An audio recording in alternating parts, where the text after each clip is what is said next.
The Repairer of Reputations by Robert W. Chambers. Along the shore the cloud waves break, the twin suns sink behind the lake, the shadows lengthen in Carcosa. Strange is the night where black stars rise, and strange moons circle through the skies. But stranger still is lost Carcosa.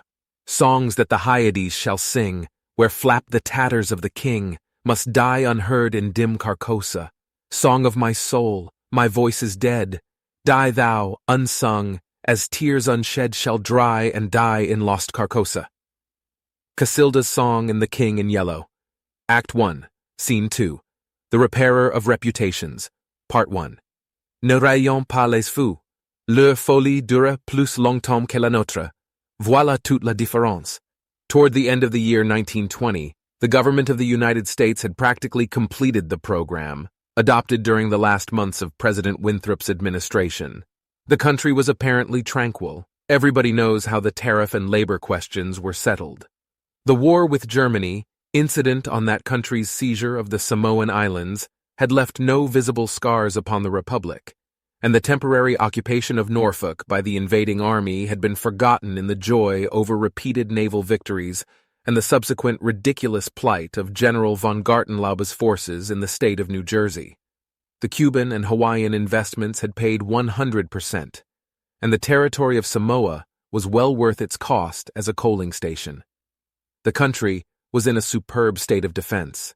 Every coast city had been well supplied with land fortifications. The army, under the parental eye of the General Staff, organized according to the Prussian system, had been increased to 300,000 men with a territorial reserve of 1,000,000, and 6 magnificent squadrons of cruisers and battleships patrolled the 6 stations of the navigable seas, leaving a steam reserve amply fitted to control home waters. The gentlemen from the West had at last been constrained to acknowledge that a college for the training of diplomats was as necessary as law schools are for the training of barristers. Consequently, we were no longer represented abroad by incompetent patriots. The nation was prosperous. Chicago, for a moment paralyzed after a second Great Fire, had risen from its ruins, white and imperial, and more beautiful than the white city which had been built for its plaything in 1893. Everywhere good architecture was replacing bad, and even in New York, a sudden craving for decency had swept away a great portion of the existing horrors. Streets had been widened, properly paved and lighted, trees had been planted, squares laid out, elevated structures demolished, and underground roads built to replace them. The new government buildings and barracks were fine bits of architecture, and the long system of stone quays which completely surrounded the island had been turned into parks which proved a godsend to the population. The subsidizing of the State Theater and State Opera brought its own reward. The United States National Academy of Design was much like European institutions of the same kind. Nobody envied the Secretary of Fine Arts, either his cabinet position or his portfolio. The Secretary of Forestry and Game Preservation had a much easier time, thanks to the new system of national mounted police. We had profited well by the latest treaties with France and England. The exclusion of foreign-born Jews as a measure of national self-preservation, the settlement of the new independent Negro state of Swanee, the checking of immigration, the new laws concerning naturalization, and the gradual centralization of power in the executive all contributed to national calm and prosperity. When the government solved the Indian problem and squadrons of Indian cavalry scouts in native costume were substituted for the pitiable organizations tacked on to the tail of skeletonized regiments by a former Secretary of War, the nation drew a long sigh of relief. When, after the colossal Congress of Religions, bigotry and intolerance were laid in their graves, and kindness and charity began to draw warring sects together, many thought the millennium had arrived, at least in the New World, which after all is a world by itself. But self-preservation is the first law, and the United States had to look on in helpless sorrow as Germany, Italy, Spain, and Belgium writhed in the throes of anarchy, while Russia, watching from the Caucasus, stooped and bound them one by one. In the city of New York, the summer of 1899 was signalized by the dismantling of the elevated railroads. The summer of 1900 will live in the memories of New York people for many a cycle. The Dodge statue was removed in that year. In the following winter began that agitation for the repeal of the laws prohibiting suicide which bore its final fruit in the month of April 1920, when the first government lethal chamber was opened on Washington Square. I had walked down that day from Dr. Archer's house on Madison Avenue, where I had been as a mere formality. Ever since that fall from my horse 4 years before, I had been troubled at times with pains in the back of my head and neck, but now for months they had been absent, and the doctor sent me away that day saying there was nothing more to be cured in me. It was hardly worth his fee to be told that. I knew it myself. Still, I did not grudge him the money. What I minded was the mistake which he made at first. When they picked me up from the pavement where I lay unconscious, and somebody had mercifully sent a bullet through my horse's head, I was carried to Dr. Archer, and he, pronouncing my brain affected, placed me in his private asylum where I was obliged to endure treatment for insanity.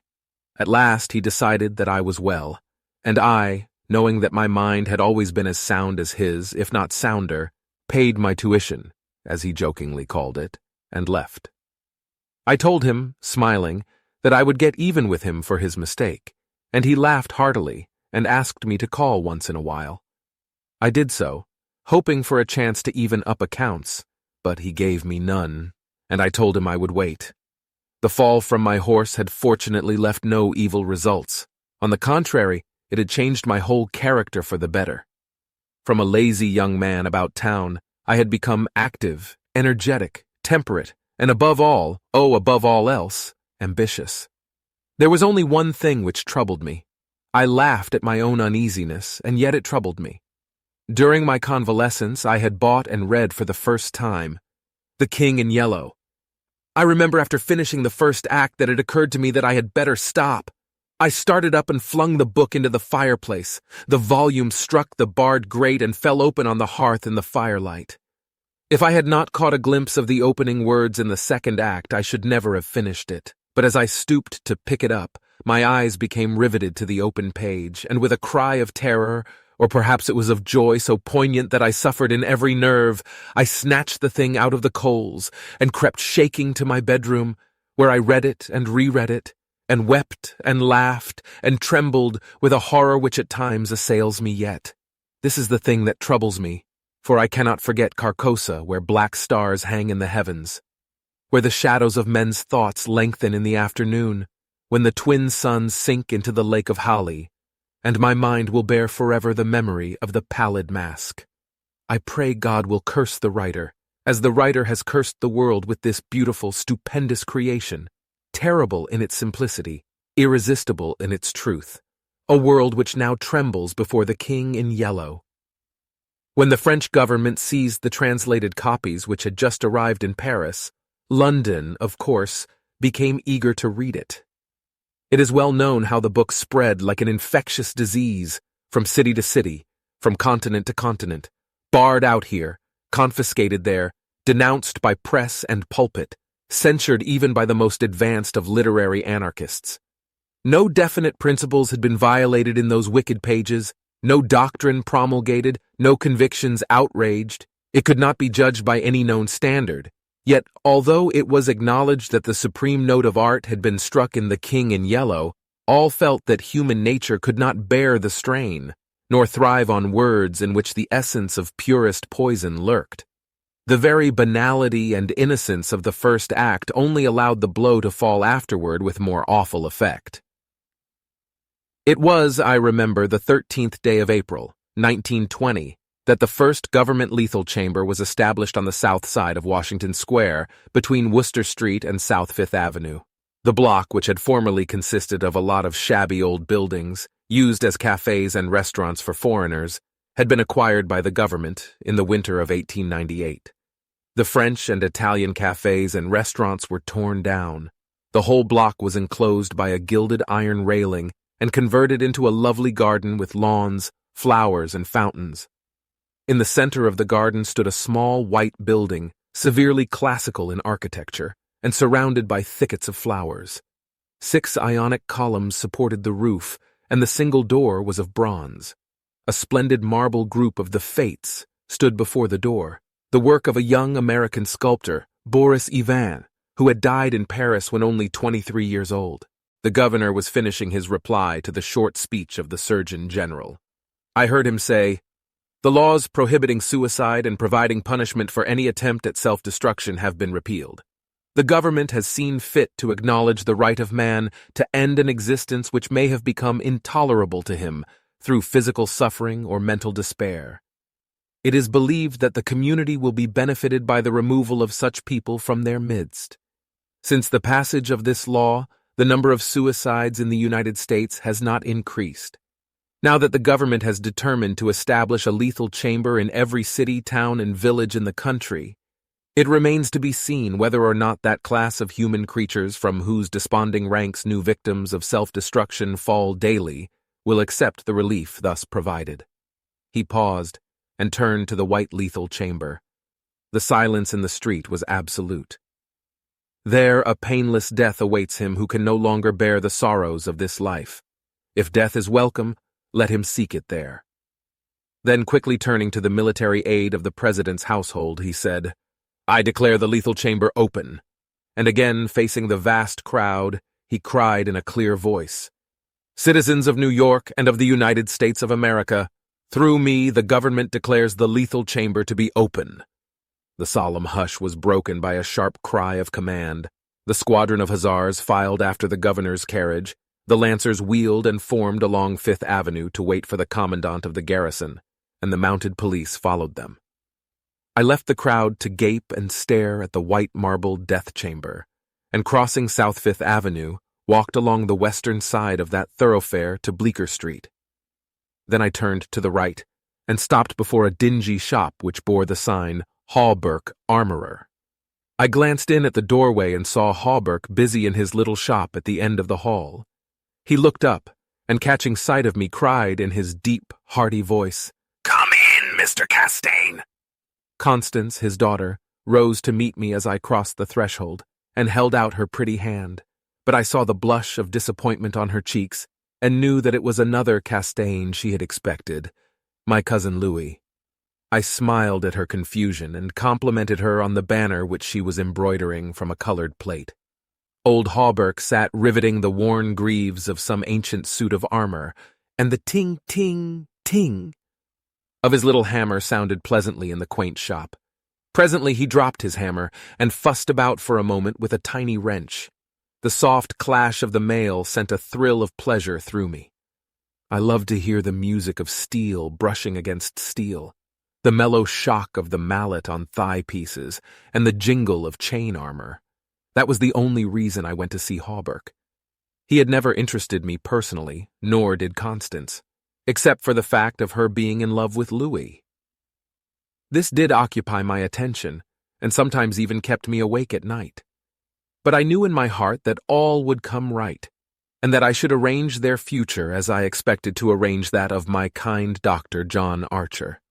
However, I should never have troubled myself about visiting them just then, had it not been, as I say, that the music of the tinkling hammer had for me this strong fascination.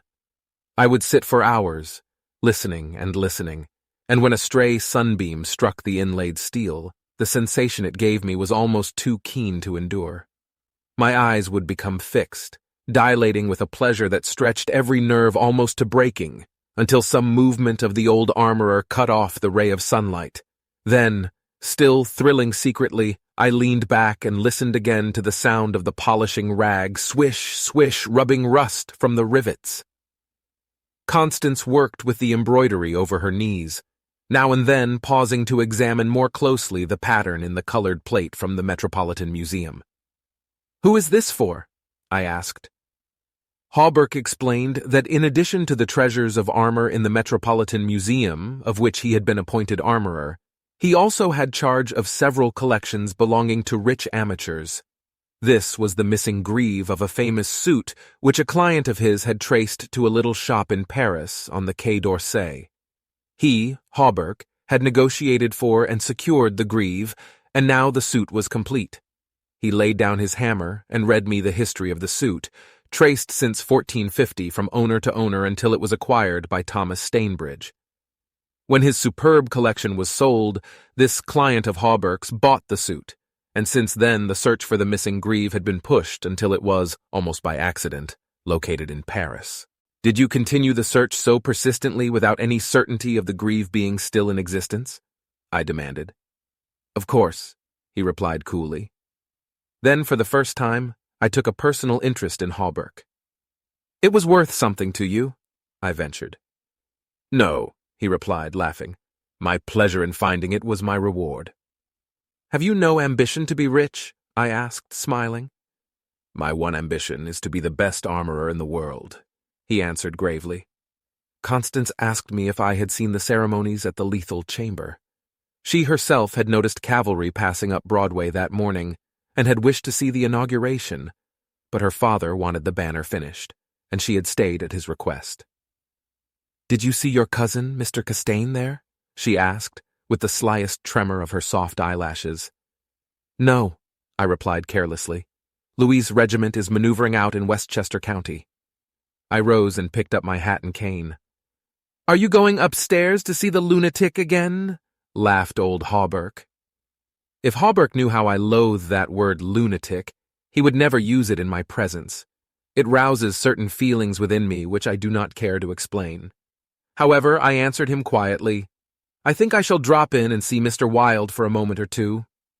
Poor fellow, said Constance with a shake of her head. It must be hard to live alone year after year, poor, crippled, and almost demented.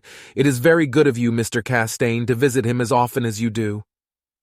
I think he is vicious, observed Hawberk, beginning again with his hammer.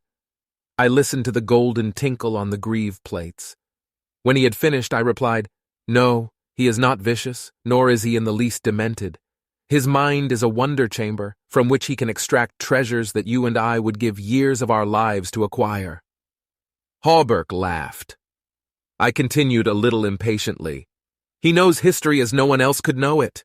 Nothing, however trivial, escapes his search, and his memory is so absolute, so precise in details, that were it known in New York that such a man existed, the people could not honor him enough. Nonsense, muttered Hawberk, searching on the floor for a fallen rivet. Is it nonsense? I asked, managing to suppress what I felt.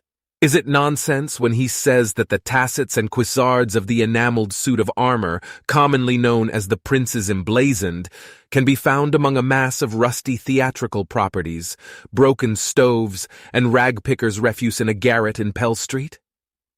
Hawberk's hammer fell to the ground, but he picked it up and asked, with a great deal of calm, how I knew that the tassets and left cuissard were missing from the Prince's Emblazoned. I did not know until Mr. Wilde mentioned it to me the other day. He said they were in the garret of 998 Pell Street.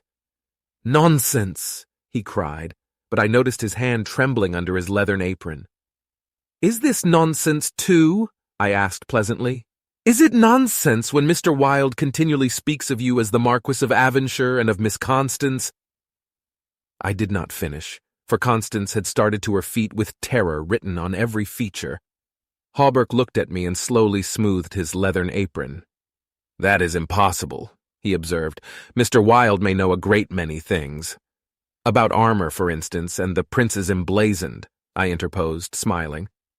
Yes, he continued slowly. About armor also, maybe. But he is wrong in regard to the Marquis of Avonshire, who, as you know, killed his wife's traducer years ago and went to Australia, where he did not long survive his wife. Mr. Wilde is wrong, murmured Constance. Her lips were blanched, but her voice was sweet and calm. Let us agree, if you please, that in this one circumstance Mr. Wilde is wrong, I said. The Repairer of Reputations, Part 2. I climbed the 3 dilapidated flights of stairs, which I had so often climbed before, and knocked at a small door at the end of the corridor. Mr. Wilde opened the door, and I walked in. When he had double-locked the door and pushed a heavy chest against it, he came and sat down beside me, peering up into my face with his little light-colored eyes. Half a dozen new scratches covered his nose and cheeks, and the silver wires which supported his artificial ears had become displaced. I thought I had never seen him so hideously fascinating. He had no ears, The artificial ones, which now stood out at an angle from the fine wire, were his one weakness. They were made of wax and painted a shell pink, but the rest of his face was yellow. He might better have reveled in the luxury of some artificial fingers for his left hand, which was absolutely fingerless, but it seemed to cause him no inconvenience, and he was satisfied with his wax ears. He was very small, scarcely higher than a child of 10, but his arms were magnificently developed, and his thighs as thick as any athlete's. Still, the most remarkable thing about Mr. Wilde was that a man of his marvelous intelligence and knowledge should have such a head. It was flat and pointed, like the heads of many of those unfortunates whom people imprison in asylums for the weak-minded. Many called him insane, but I knew him to be as sane as I was. I do not deny that he was eccentric. The mania he had for keeping that cat and teasing her until she flew at his face like a demon was certainly eccentric. I never could understand why he kept the creature, nor what pleasure he found in shutting himself up in his room with the surly, vicious beast. I remember once glancing up from the manuscript I was studying by the light of some tallow dips, and seeing Mr. Wilde squatting motionless on his high chair, his eyes fairly blazing with excitement, while the cat, which had risen from her place before the stove, came creeping across the floor right at him. Before I could move, she flattened her belly to the ground, crouched, trembled, and sprang into his face. Howling and foaming, they rolled over and over on the floor, scratching and clawing, until the cat screamed and fled under the cabinet, and Mr. Wilde turned over on his back, his limbs contracting and curling up like the legs of a dying spider. He was eccentric. Mr. Wilde had climbed into his high chair and, after studying my face, picked up a dog's-eared ledger and opened it. "Henry B. Matthews," he read, "bookkeeper with Wysott and Company, dealers in church ornaments, called April 3D. Reputation damaged on the racetrack, known as a welcher.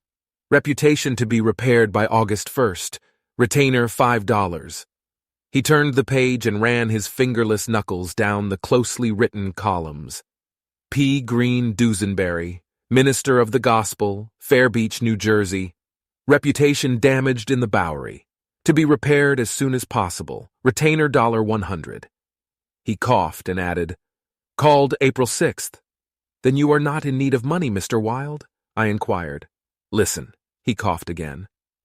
"Mrs. C. Hamilton Chester of Chester Park, New York City, called April 7th. Reputation damaged at Dieppe, France. To be repaired by October 1st. Retainer $500. Note, C. Hamilton Chester, Captain USS Avalanche, ordered home from South Sea Squadron October 1st. "Well," I said, "the profession of a repairer of reputations is lucrative." His colorless eyes sought mine. "I only wanted to demonstrate that I was correct. You said it was impossible to succeed as a repairer of reputations, that even if I did succeed in certain cases, it would cost me more than I would gain by it. Today I have 500 men in my employ who are poorly paid, but who pursue the work with an enthusiasm which possibly may be born of fear. These men enter every shade and grade of society. Some even are pillars of the most exclusive social temples. Others are the prop and pride of the financial world. Still others hold undisputed sway among the fancy and the talent. I choose them at my leisure from those who reply to my advertisements. It is easy enough, they are all cowards. I could treble the number in 20 days if I wished. So you see, those who have in their keeping the reputations of their fellow citizens, I have in my pay. They may turn on you," I suggested. He rubbed his thumb over his cropped ears and adjusted the wax substitutes. "I think not," he murmured thoughtfully. "I seldom have to apply the whip, and then only once. Besides, they like their wages." "How do you apply the whip?" I demanded. His face for a moment was awful to look upon. His eyes dwindled to a pair of green sparks. "I invite them to come and have a little chat with me," he said in a soft voice. A knock at the door interrupted him, and his face resumed its amiable expression. "Who is it?" he inquired. "Mr. Stilette," was the answer. "Come tomorrow," replied Mr. Wilde. "Impossible," began the other, but was silenced by a sort of bark from Mr. Wilde. "Come tomorrow," he repeated. We heard somebody move away from the door and turn the corner by the stairway. "Who is that?" I asked. "Arnold Stylet, owner and editor-in-chief of the great New York Daily." He drummed on the ledger with his fingerless hand, adding, "I pay him very badly, but he thinks it a good bargain." "Arnold Stylet," I repeated, amazed. "Yes," said Mr. Wilde with a self-satisfied cough. The cat, which had entered the room as he spoke, hesitated, looked up at him and snarled. He climbed down from the chair and, squatting on the floor, took the creature into his arms and caressed her. The cat ceased snarling and presently began a loud purring, which seemed to increase in timbre as he stroked her. "Where are the notes?" I asked. He pointed to the table, and for the 100th time I picked up the bundle of manuscript entitled The Imperial Dynasty of America. One by one, I studied the well-worn pages, worn only by my own handling, and although I knew all by heart from the beginning, when from Carcosa, the Hyades, Hastur, and Aldebaran, to Castaigne, Louis de Calvados, born December 19, 1877, I read it with an eager, rapt attention, pausing to repeat parts of it aloud, and dwelling especially on Hildred de Calvados, only son of Hildred Castaigne, and Edith Landès Castaigne, first in succession, etc., etc. When I finished, Mr. Wilde nodded and coughed. "Speaking of your legitimate ambition," he said, "how do Constance and Louis get along?" "She loves him," I replied simply. The cat on his knee suddenly turned and struck at his eyes, and he flung her off and climbed onto the chair opposite me. "And Dr. Archer! But that's a matter you can settle any time you wish," he added. "Yes," I replied. "Dr. Archer can wait, but it is time I saw my cousin Louis." "It is time," he repeated. Then he took another ledger from the table and ran over the leaves rapidly. "We are now in communication with 10,000 men," he muttered. "We can count on 100,000 within the first 28 hours, and in 48 hours the state will rise en masse. The country follows the state, and the portion that will not, I mean California and the Northwest, might better never have been inhabited. I shall not send them the yellow sign."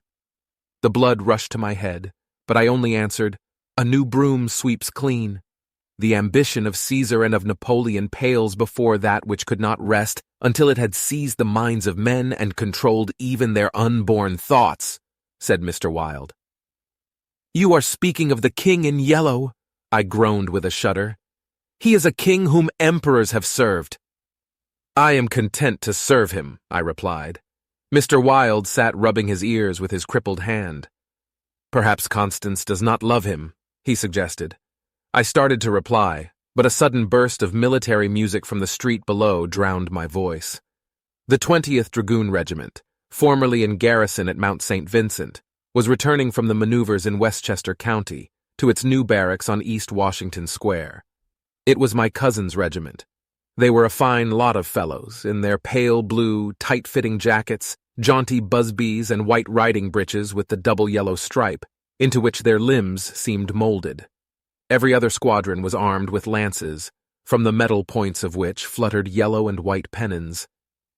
The band passed, playing the regimental march. Then came the colonel and staff, the horses crowding and trampling, while their heads bobbed in unison, and the pennons fluttered from their lance points. The troopers, who rode with the beautiful English seat, looked brown as berries from their bloodless campaign among the farms of Westchester, and the music of their sabers against the stirrups, and the jingle of spurs and carbines was delightful to me. I saw Louis riding with his squadron.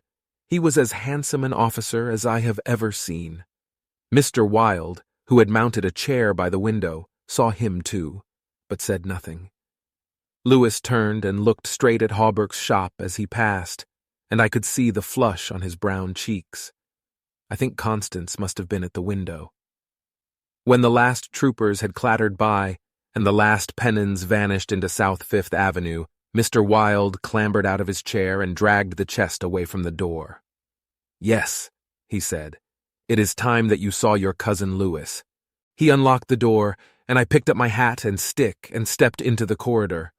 The stairs were dark. Groping about, I set my foot on something soft, which snarled and spit, and I aimed a murderous blow at the cat. But my cane shivered to splinters against the balustrade, and the beast scurried back into Mr. Wilde's room.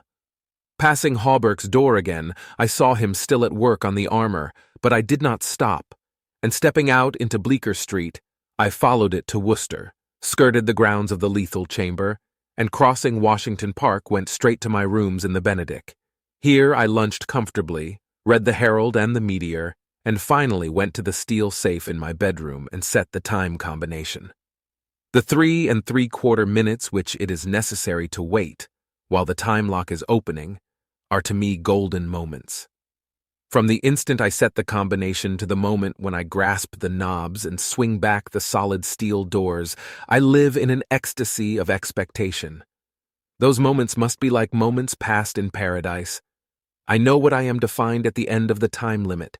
I know what the massive safe holds secure for me alone, and the exquisite pleasure of waiting is hardly enhanced when the safe opens and I lift from its velvet crown a diadem of purest gold, blazing with diamonds. I do this every day, and yet the joy of waiting and at last touching again the diadem only seems to increase as the days pass. It is a diadem fit for a king among kings, an emperor among emperors. The king in yellow might scorn it, but it shall be worn by his royal servant. I held it in my arms until the alarm on the safe rang harshly, and then, tenderly, proudly I replaced it and shut the steel doors. I walked slowly back into my study, which faces Washington Square, and leaned on the windowsill. The afternoon sun poured into my windows, and a gentle breeze stirred the branches of the elms and maples in the park, now covered with buds and tender foliage. A flock of pigeons circled about the tower of the Memorial Church, sometimes alighting on the purple-tiled roof, sometimes wheeling downward to the lotos fountain in front of the marble arch. The gardeners were busy with the flower beds around the fountain, and the freshly turned earth smelled sweet and spicy. A lawnmower, drawn by a fat white horse, clinked across the green sward, and watering carts poured showers of spray over the asphalt drives. Around the statue of Peter Stuyvesant, which in 1897 had replaced the monstrosity supposed to represent Garibaldi, children played in the spring sunshine, and nurse girls wheeled elaborate baby carriages with a reckless disregard for the pasty-faced occupants, which could probably be explained by the presence of half a dozen trim dragoon troopers languidly lolling on the benches. Through the trees, the Washington Memorial Arch glistened like silver in the sunshine, and beyond, on the eastern extremity of the square, the gray stone barracks of the dragoons and the white granite artillery stables were alive with color and motion. I looked at the lethal chamber on the corner of the square opposite. A few curious people still lingered about the gilded iron railing, but inside the grounds, the paths were deserted. I watched the fountains ripple and sparkle. The sparrows had already found this new bathing nook, and the basins were crowded with the dusty, feathered little things. 2 or 3 white peacocks picked their way across the lawns, and a drab-colored pigeon sat so motionless on the arm of one of the fates that it seemed to be a part of the sculptured stone. As I was turning carelessly away, a slight commotion in the group of curious loiterers around the gates attracted my attention. A young man had entered and was advancing with nervous strides along the gravel path which leads to the bronze doors of the lethal chamber. He paused a moment before the fates, and as he raised his head to those 3 mysterious faces, the pigeon rose from its sculptured perch, circled about for a moment, and wheeled to the east. The young man pressed his hands to his face, and then with an undefinable gesture sprang up the marble steps. The bronze doors closed behind him, and half an hour later the loiterers slouched away, and the frightened pigeon returned to its perch in the arms of fate. I put on my hat and went out into the park for a little walk before dinner. As I crossed the central driveway, a group of officers passed, and one of them called out, "Hello, Hildred," and came back to shake hands with me. It was my cousin Louis, who stood smiling and tapping his spurred heels with his riding whip. "Just back from Westchester," he said. "Been doing the bucolic, milk and curds, you know, dairy maids in sunbonnets, who say hi-ow, and I don't think when you tell them they are pretty. I'm nearly dead for a square meal at Delmonico's. What's the news?" "There is none," I replied pleasantly. "I saw your regiment coming in this morning." "Did you? I didn't see you. Where were you?" "In Mr. Wilde's window."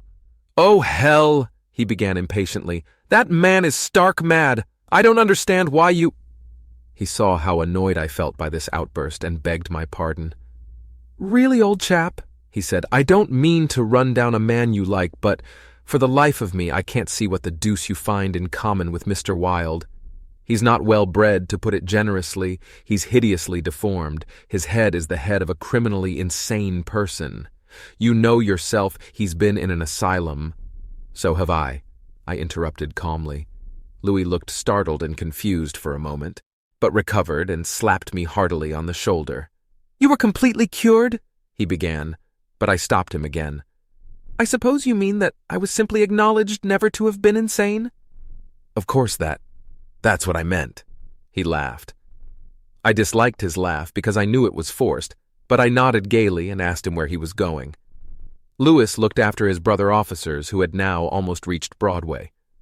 "We had intended to sample a Brunswick cocktail, but to tell you the truth, I was anxious for an excuse to go and see Hawberk instead. Come along, I'll make you my excuse." We found old Hawberk, neatly attired in a fresh spring suit, standing at the door of his shop and sniffing the air. "I had just decided to take Constance for a little stroll before dinner," he replied to the impetuous volley of questions from Louis. "We thought of walking on the park terrace along the North River." At that moment, Constance appeared, and grew pale and rosy by turns, as Louis bent over her small, gloved fingers. I tried to excuse myself, alleging an engagement uptown, but Louis and Constance would not listen, and I saw I was expected to remain and engage old Hawberk's attention. After all, it would be just as well if I kept my eye on Louis, I thought, and when they hailed a Spring Street horse car, I got in after them and took my seat beside the armorer. The beautiful line of parks and granite terraces overlooking the wharves along the North River, which were built in 1910 and finished in the autumn of 1917, had become one of the most popular promenades in the metropolis.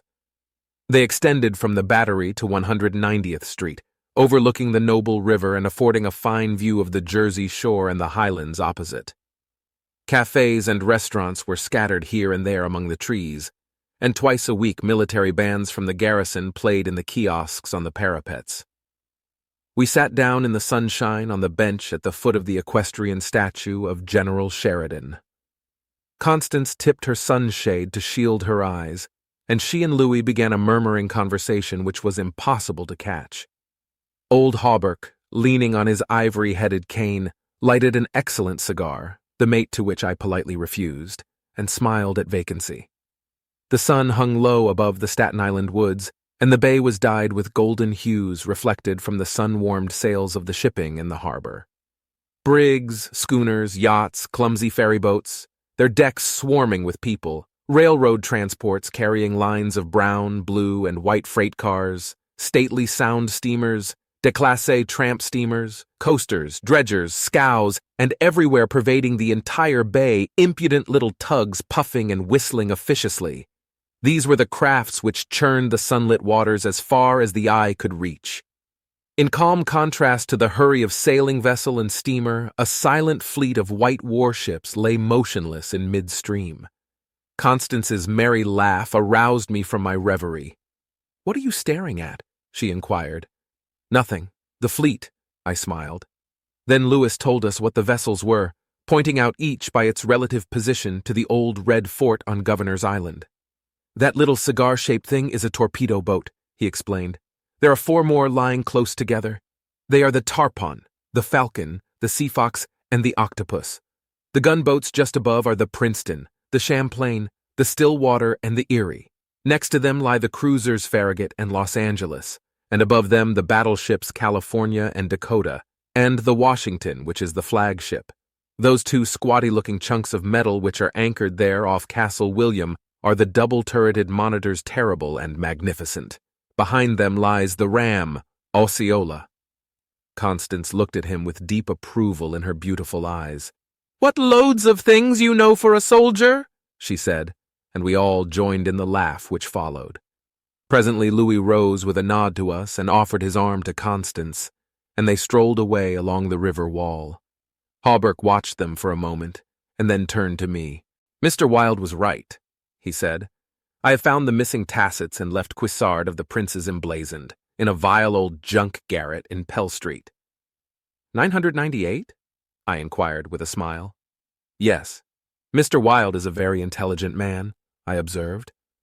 "I want to give him the credit of this most important discovery," continued Hawberk, "and I intend it shall be known that he is entitled to the fame of it." "He won't thank you for that," I answered sharply. "Please say nothing about it." "Do you know what it is worth?" said Hawberk. "No, $50, perhaps. It is valued at 500, but the owner of the Princes emblazoned will give $2,000 to the person who completes his suit. That reward also belongs to Mr. Wilde." "He doesn't want it! He refuses it!" I answered angrily. "What do you know about Mr. Wilde? He doesn't need the money. He is rich or will be richer than any living man except myself. What will we care for money then? What will we care, he and I, when— "When what?" demanded Hawberk, astonished. "You will see," I replied, on my guard again. He looked at me narrowly, much as Dr. Archer used to, and I knew he thought I was mentally unsound. Perhaps it was fortunate for him that he did not use the word lunatic just then. "No," I replied to his unspoken thought. "I am not mentally weak. My mind is as healthy as Mr. Wilde's. I do not care to explain just yet what I have on hand, but it is an investment which will pay more than mere gold, silver, and precious stones. It will secure the happiness and prosperity of a continent, yes, a hemisphere." "Oh," said Hawberk, "and eventually," I continued more quietly, "it will secure the happiness of the whole world, and incidentally your own happiness and prosperity as well as Mr. Wilde's." "Exactly," I smiled, but I could have throttled him for taking that tone. He looked at me in silence for a while and then said very gently, "Why don't you give up your books and studies, Mr. Castaigne, and take a tramp among the mountains somewhere or other? You used to be fond of fishing. Take a cast or two at the trout in the Rangeleys." "I don't care for fishing any more," I answered, without a shade of annoyance in my voice. "You used to be fond of everything," he continued, "athletics, yachting, shooting, riding." "I have never cared to ride since my fall," I said quietly. "Ah, yes, your fall," he repeated, looking away from me. I thought this nonsense had gone far enough, so I turned the conversation back to Mr. Wilde, but he was scanning my face again in a manner highly offensive to me. "Mr. Wilde," he repeated, "do you know what he did this afternoon? He came downstairs and nailed a sign over the hall door next to mine. It read, 'Mr. Wilde, repairer of reputations, 3D Bell.' Do you know what a repairer of reputations can be?" "I do," I replied, suppressing the rage within. "Oh," he said again. Louis and Constance came strolling by and stopped to ask if we would join them. Hawberk looked at his watch. At the same moment, a puff of smoke shot from the casemates of Castle William, and the boom of the sunset gun rolled across the water and was re-echoed from the highlands opposite. The flag came running down from the flagpole. The bugles sounded on the white decks of the warships, and the first electric light sparkled out from the Jersey shore. As I turned into the city with Hawberk, I heard Constance murmur something to Louis which I did not understand, but Louis whispered, "My darling," in reply. And again, walking ahead with Hawberk through the square, I heard a murmur of "sweetheart" and "my own Constance," and I knew the time had nearly arrived when I should speak of important matters with my cousin Louis. The Repairer of Reputations, Part 3. One morning early in May, I stood before the steel safe in my bedroom, trying on the golden jeweled crown. The diamonds flashed fire as I turned to the mirror, and the heavy beaten gold burned like a halo about my head. I remembered Camilla's agonized scream and the awful words echoing through the dim streets of Carcosa. They were the last lines in the first act, and I dared not think of what followed, dared not even in the spring sunshine there in my own room, surrounded with familiar objects, reassured by the bustle from the street and the voices of the servants in the hallway outside. For those poisoned words had dropped slowly into my heart as death sweat drops upon a bedsheet and is absorbed. Trembling, I put the diadem from my head and wiped my forehead, but I thought of Hastur and of my own rightful ambition, and I remembered Mr. Wilde as I had last left him, his face all torn and bloody from the claws of that devil's creature, and what he said. What he said. The alarm bell in the safe began to whir harshly, and I knew my time was up, but I would not heed it, and replacing the flashing circlet upon my head, I turned defiantly to the mirror. I stood for a long time absorbed in the changing expression of my own eyes. The mirror reflected a face which was like my own, but whiter, and so thin that I hardly recognized it. And all the time I kept repeating between my clenched teeth, "The day has come! The day has come!" while the alarm in the safe whirred and clamored, and the diamonds sparkled and flamed above my brow. I heard a door open but did not heed it. It was only when I saw two faces in the mirror. It was only when another face rose over my shoulder and two other eyes met mine. I wheeled like a flash and seized a long knife from my dressing table, and my cousin sprang back very pale, crying, "Hildred, for God's sake!" Then as my hand fell, he said, "It is I, Louis. Don't you know me?" I stood silent. I could not have spoken for my life. He walked up to me and took the knife from my hand. "What is all this?" he inquired in a gentle voice. "Are you ill?" "No," I replied, but I doubt if he heard me. "Come, come, old fellow," he cried. "Take off that brass crown and toddle into the study. Are you going to a masquerade? What's all this theatrical tinsel anyway?" I was glad he thought the crown was made of brass and paste, yet I didn't like him any the better for thinking so. I let him take it from my hand, knowing it was best to humor him. He tossed the splendid diadem in the air and, catching it, turned to me smiling. "It's dear at 50 cents, he said. "What's it for?" I did not answer, but took the circlet from his hands, and placing it in the safe, shut the massive steel door. The alarm ceased its infernal din at once. He watched me curiously, but did not seem to notice the sudden ceasing of the alarm. He did, however, speak of the safe as a biscuit box. Fearing lest he might examine the combination, I led the way into my study. Louis threw himself on the sofa and flicked at flies with his eternal riding whip. He wore his fatigue uniform with the braided jacket and jaunty cap, and I noticed that his riding boots were all splashed with red mud. "Where have you been?" I inquired. "Jumping mud creeks in Jersey," he said. "I haven't had time to change yet. I was rather in a hurry to see you. Haven't you got a glass of something? I'm dead tired. Been in the saddle 24 hours. I gave him some brandy from my medicinal store, which he drank with a grimace. "Damned bad stuff," he observed.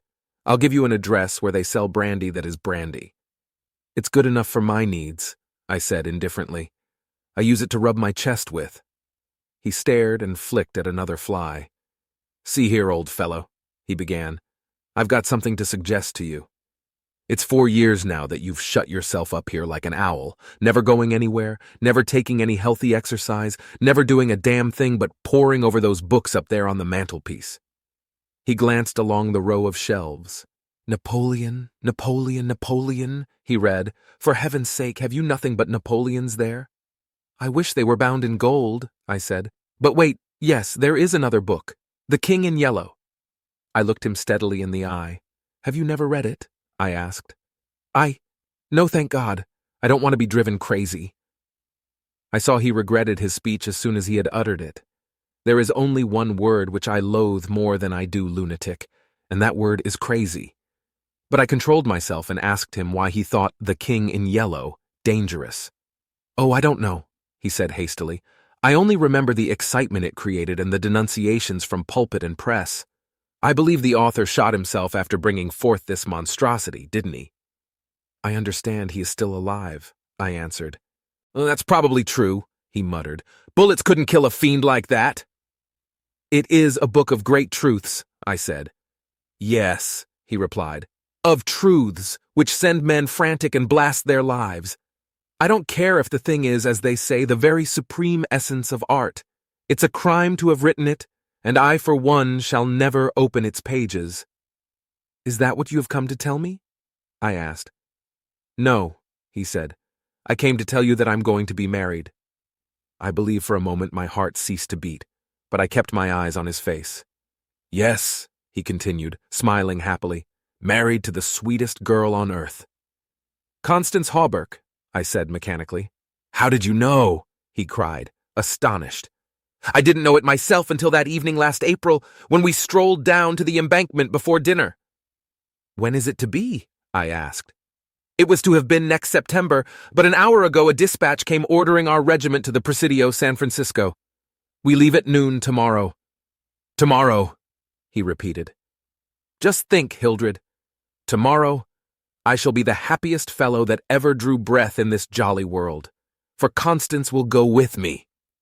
I offered him my hand in congratulation, and he seized and shook it like the good-natured fool he was, or pretended to be. I am going to get my squadron as a wedding present, he rattled on. Captain and Mrs. Louis Castaigne, eh, Hildred? Then he told me where it was to be and who were to be there and made me promise to come and be best man. I set my teeth and listened to his boyish chatter without showing what I felt. But I was getting to the limit of my endurance, and when he jumped up and, switching his spurs till they jingled, said he must go, I did not detain him. There's one thing I want to ask of you, I said quietly. Out with it, it's promised, he laughed. I want you to meet me for a quarter of an hour's talk tonight. Of course, if you wish, he said, somewhat puzzled. Where? Anywhere. In the park there. What time, Hildred? Midnight. What in the name of... he began, but checked himself and laughingly assented. I watched him go down the stairs and hurry away, his saber banging at every stride. He turned into Bleecker Street, and I knew he was going to see Constance. I gave him 10 minutes to disappear, and then followed in his footsteps, taking with me the jeweled crown and the silken robe embroidered with the yellow sign. When I turned into Bleecker Street and entered the doorway which bore the sign, Mr. Wilde, Repairer of Reputations, 3D Bell, I saw old Hawberk moving about in his shop and imagined I heard Constance's voice in the parlor, but I avoided them both and hurried up the trembling stairways to Mr. Wilde's apartment. I knocked and entered without ceremony. Mr. Wilde lay groaning on the floor, his face covered with blood, his clothes torn to shreds. Drops of blood were scattered about over the carpet, which had also been ripped and frayed in the evidently recent struggle. "It's that cursed cat," he said, ceasing his groans and turning his colorless eyes to me. "She attacked me while I was asleep. I believe she will kill me yet." This was too much, so I went into the kitchen and, seizing a hatchet from the pantry, started to find the infernal beast and settle her then and there. My search was fruitless, and after a while I gave it up and came back to find Mr. Wilde squatting on his high chair by the table. He had washed his face and changed his clothes. The great furrows which the cat's claws had plowed up in his face he had filled with collodion, and a rag hid the wound in his throat. I told him I should kill the cat when I came across her, but he only shook his head and turned to the open ledger before him. He read name after name of the people who had come to him in regard to their reputation, and the sums he had amassed were startling. "I put on the screws now and then," he explained. "One day or other some of these people will assassinate you," I insisted. "Do you think so?" he said, rubbing his mutilated ears. It was useless to argue with him, so I took down the manuscript entitled Imperial Dynasty of America. For the last time I should ever take it down in Mr. Wilde's study. I read it through, thrilling and trembling with pleasure. When I had finished, Mr. Wilde took the manuscript and, turning to the dark passage which leads from his study to his bedchamber, called out in a loud voice, "Vance!" Then, for the first time, I noticed a man crouching there in the shadow. How I had overlooked him during my search for the cat, I cannot imagine. "Vance, come in!" cried Mr. Wilde. The figure rose and crept toward us, and I shall never forget the face that he raised to mine, as the light from the window illuminated it. "Vance, this is Mr. Castaigne," said Mr. Wilde. Before he had finished speaking, the man threw himself on the ground before the table, crying and gasping, "Oh God! Oh my God! Help me! Forgive me! Oh, Mr. Castaigne, keep that man away! You cannot mean it! You are different! Save me! I am broken down. I was in a madhouse, and now, when all was coming right, when I had forgotten the king in yellow, but I shall go mad again. I shall go mad." His voice died into a choking rattle, for Mr. Wilde had leapt on him, and his right hand encircled the man's throat. When Vance fell in a heap on the floor, Mr. Wilde clambered nimbly into his chair again, and rubbing his mangled ears with the stump of his hand, turned to me and asked me for the ledger. I reached it down from the shelf, and he opened it. After a moment searching among the beautifully written pages, he coughed complacently and pointed to the name Vance. "Vance," he read aloud. "Osgood Oswald Vance." At the sound of his name, the man on the floor raised his head and turned a convulsed face to Mr. Wilde. His eyes were injected with blood, his lips tumefied. "Called April 28th, continued Mr. Wilde. "Occupation, cashier in the Seaforth National Bank. Has served a term of forgery at Sing Sing, from whence he was transferred to the Asylum for the Criminal Insane. Pardoned by the Governor of New York and discharged from the asylum January 19th, 1918. Reputation damaged at Sheepshead Bay. Rumors that he lives beyond his income. Reputation to be repaired at once. Retainer $1,500. Note: has embezzled sums amounting to $30,000 since March 20th, 1919. Excellent family, and secured present position through uncle's influence. Father, president of Seaforth Bank." I looked at the man on the floor. "Get up, Vance," said Mr. Wilde in a gentle voice. Vance rose as if hypnotized. "He will do as we suggest now," observed Mr. Wilde, and opening the manuscript, he read the entire history of the imperial dynasty of America. Then, in a kind and soothing murmur, he ran over the important points with Vance, who stood like one stunned. His eyes were so blank and vacant that I imagined he had become half-witted, and remarked it to Mr. Wilde, who replied that it was of no consequence anyway. Very patiently, we pointed out to Vance what his share in the affair would be, and he seemed to understand after a while. Mr. Wilde explained the manuscript, using several volumes on heraldry, to substantiate the result of his researches. He mentioned the establishment of the dynasty in Carcosa, the lakes which connected Hastur, Aldebaran, and the mystery of the Hyades. He spoke of Casilda and Camilla and sounded the cloudy depths of Demi and the Lake of Hali. "The scalloped tatters of the king in yellow must hide ye till forever," he muttered, but I do not believe Vance heard him. Then by degrees he led Vance along the ramifications of the imperial family, to Uot and Thale, from Niotalba and Phantom of Truth, to Aldonis, and then tossing aside his manuscript and notes, he began the wonderful story of the last king. Fascinated and thrilled, I watched him. He threw up his head. His long arms were stretched out in a magnificent gesture of pride and power, and his eyes blazed deep in their sockets like two emeralds. Vance listened, stupefied.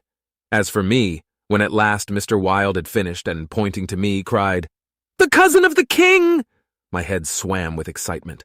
Controlling myself with a superhuman effort, I explained to Vance why I alone was worthy of the crown and why my cousin must be exiled or die.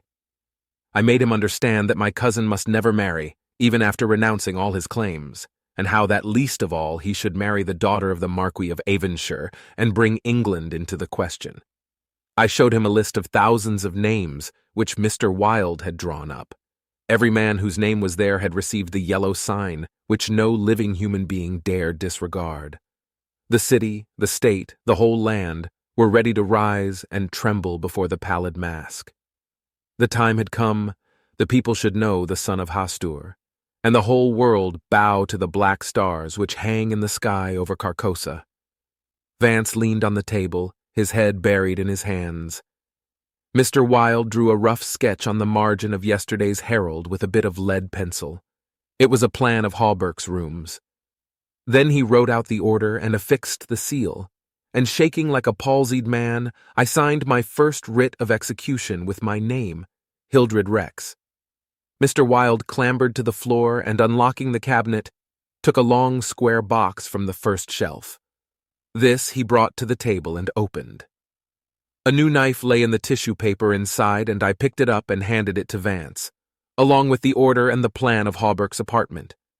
Then Mr. Wilde told Vance he could go, and he went, shambling like an outcast of the slums. I sat for a while watching the daylight fade behind the square tower of the Judson Memorial Church, and finally, gathering up the manuscript and notes, took my hat and started for the door. Mr. Wilde watched me in silence. When I had stepped into the hall, I looked back. Mr. Wilde's small eyes were still fixed on me. Behind him, the shadows gathered in the fading light.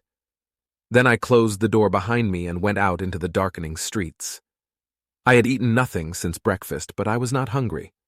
A wretched, half-starved creature who stood looking across the street at the lethal chamber noticed me and came up to tell me a tale of misery.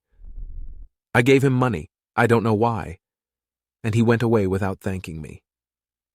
An hour later, another outcast approached and whined his story. I had a blank bit of paper in my pocket on which was traced the yellow sign, and I handed it to him. He looked at it stupidly for a moment and then, with an uncertain glance at me, folded it with what seemed to me exaggerated care and placed it in his bosom. The electric lights were sparkling among the trees, and the new moon shone in the sky above the lethal chamber. It was tiresome waiting in the square. I wandered from the Marble Arch to the artillery stables, and back again to the Lotos fountain. The flowers and grass exhaled a fragrance which troubled me. The jet of the fountain played in the moonlight, and the musical splash of falling drops reminded me of the tinkle of chained mail in Hawberk's shop. But it was not so fascinating, and the dull sparkle of the moonlight on the water brought no such sensations of exquisite pleasure as when the sunshine played over the polished steel of a corselet on Hawberk's knee. I watched the bats darting and turning above the water plants in the fountain basin, but their rapid, jerky flight set my nerves on edge, and I went away again to walk aimlessly to and fro among the trees. The artillery stables were dark, but in the cavalry barracks, the officers' windows were brilliantly lighted, and the sally-port was constantly filled with troopers in fatigue, carrying straw and harness and baskets filled with tin dishes. Twice the mounted sentry at the gates was changed, while I wandered up and down the asphalt walk. I looked at my watch. It was nearly time. The lights in the barracks went out one by one. The barred gate was closed, and every minute or two an officer passed in through the side wicket, leaving a rattle of accoutrements and a jingle of spurs on the night air. The square had become very silent. The last homeless loiterer had been driven away by the gray-coated park policeman.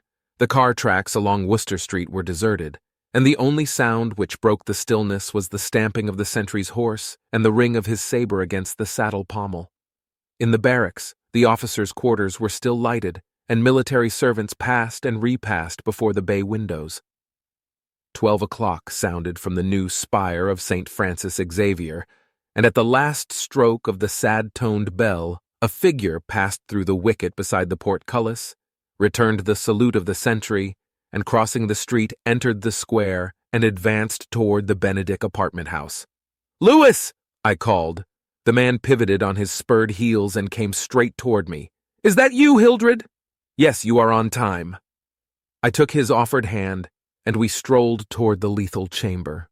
He rattled on about his wedding and the graces of Constance and their future prospects, calling my attention to his captain's shoulder straps and the triple gold arabesque on his sleeve and fatigue cap. I believe I listened as much to the music of his spurs and saber as I did to his boyish babble, and at last we stood under the elms on the 4th Street corner of the square opposite the lethal chamber. Then he laughed and asked me what I wanted with him. I motioned him to a seat on a bench under the electric light and sat down beside him. He looked at me curiously, with that same searching glance which I hate and fear so in doctors. I felt the insult of his look, but he did not know it, and I carefully concealed my feelings. "Well, old chap," he inquired, "what can I do for you?" I drew from my pocket the manuscript and notes of the Imperial Dynasty of America, and looking him in the eye, said, "I will tell you. On your word as a soldier, promise me to read this manuscript from beginning to end, without asking me a question. Promise me to read these notes in the same way, and promise me to listen to what I have to tell later." "I promise, if you wish it," he said pleasantly. "Give me the paper, Hildred." He began to read raising his eyebrows with a puzzled, whimsical air, which made me tremble with suppressed anger. As he advanced, his eyebrows contracted, and his lips seemed to form the word rubbish. Then he looked slightly bored, but, apparently for my sake, read, with an attempt at interest, which presently ceased to be an effort. He started when in the closely written pages he came to his own name, and when he came to mine he lowered the paper and looked sharply at me for a moment. But he kept his word and resumed his reading, and I let the half-formed question die on his lips unanswered. When he came to the end and read the signature of Mr. Wilde, he folded the paper carefully and returned it to me. I handed him the notes, and he settled back, pushing his fatigue cap up to his forehead with a boyish gesture, which I remembered so well in school. I watched his face as he read, and when he finished, I took the notes with the manuscript and placed them in my pocket. Then I unfolded a scroll marked with the yellow sign. He saw the sign, but he did not seem to recognize it, and I called his attention to it somewhat sharply. "Well," he said, "I see it. What is it?" "It is the yellow sign," I said angrily. "Oh, that's it, is it?" said Louis, in that flattering voice which Dr. Archer used to employ with me and would probably have employed again had I not settled his affair for him. I kept my rage down and answered as steadily as possible. "Listen, you have engaged your word?" "I am listening, old chap," he replied soothingly. I began to speak very calmly. "Dr. Archer, having by some means become possessed of the secret of the imperial succession, attempted to deprive me of my right, alleging that because of a fall from my horse 4 years ago I had become mentally deficient. He presumed to place me under restraint in his own house in hopes of either driving me insane or poisoning me. I have not forgotten it. I visited him last night and the interview was final." Louis turned quite pale but did not move. I resumed triumphantly. "There are yet 3 people to be interviewed in the interests of Mr. Wilde and myself. They are my cousin Louis, Mr. Hawberk, and his daughter Constance." Louis sprang to his feet, and I arose also, and flung the paper marked with the yellow sign to the ground. "Oh, I don't need that to tell you what I have to say," I cried with a laugh of triumph. "You must renounce the crown to me, do you hear, to me?" Louis looked at me with a startled air, but recovering himself, said kindly, "Of course I renounce the— What is it I must renounce?" "The crown," I said angrily. "Of course," he answered, "I renounce it. Come, old chap, I'll walk back to your rooms with you." "Don't try any of your doctor's tricks on me," I cried, trembling with fury. "Don't act as if you think I'm insane." "What nonsense," he replied. "Come, it's getting late, Hildred." "No," I shouted, "you must listen. You cannot marry. I forbid it. Do you hear? I forbid it. You shall renounce the crown, and in reward I grant you exile, but if you refuse, you shall die." He tried to calm me, but I was roused at last, and drawing my long knife, barred his way. Then I told him how they would find Dr. Archer in the cellar with his throat open, and I laughed in his face when I thought of Vance and his knife, and the order signed by me.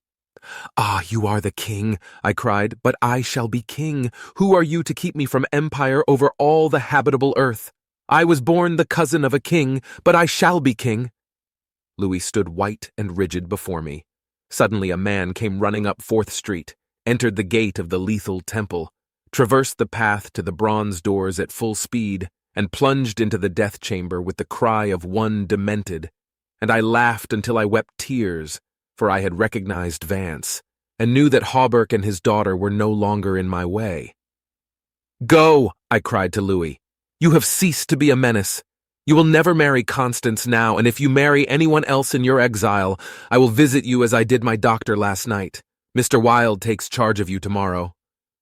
Then I turned and darted into South Fifth Avenue, and with a cry of terror, Louis dropped his belt and saber and followed me like the wind. I heard him close behind me at the corner of Bleecker Street, and I dashed into the doorway under Hawberk's sign. He cried, "Halt, or I fire!" But when he saw that I flew up the stairs leaving Hawberk's shop below, he left me, and I heard him hammering and shouting at their door, as though it were possible to arouse the dead. Mr. Wilde's door was open, and I entered crying, "It is done, it is done! Let the nations rise and look upon their king!" but I could not find Mr. Wilde, so I went to the cabinet and took the splendid diadem from its case. Then I drew on the white silk robe, embroidered with the yellow sign, and placed the crown upon my head. At last I was king, king by my right in Hastur, king because I knew the mystery of the Hyades, and my mind had sounded the depths of the lake of Hali. I was king. The first gray pencilings of dawn would raise a tempest which would shake 2 hemispheres. Then, as I stood, my every nerve pitched to the highest tension, faint with the joy and splendor of my thought. Without, in the dark passage, a man groaned. I seized the tallow dip and sprang to the door. The cat passed me like a demon, and the tallow dip went out, but my long knife flew swifter than she, and I heard her screech, and I knew that my knife had found her. For a moment, I listened to her tumbling and thumping about in the darkness, and then when her frenzy ceased, I lighted a lamp and raised it over my head. Mr. Wilde lay on the floor with his throat torn open. At first I thought he was dead, but as I looked, a green sparkle came into his sunken eyes, his mutilated hand trembled, and then a spasm stretched his mouth from ear to ear. For a moment my terror and despair gave place to hope, but as I bent over him, his eyeballs rolled clean around in his head, and he died. Then while I stood transfixed with rage and despair, seeing my crown, my empire, every hope and every ambition, my very life, lying prostrate there with the dead master, they came, seized me from behind, and bound me until my veins stood out like cords, and my voice failed with the paroxysms of my frenzied screams. But I still raged, bleeding and infuriated among them, and more than one policeman felt my sharp teeth. Then, when I could no longer move, they came nearer. I saw old Hawberk, and behind him my cousin Lewis's ghastly face, and farther away, in the corner, a woman, Constance, weeping softly. "Ah, I see it now!" I shrieked. "You have seized the throne and the empire! Woe, woe to you who are crowned with the crown of the king in yellow!" Editor's note: Mr. Castaigne died yesterday in the asylum for criminal insane.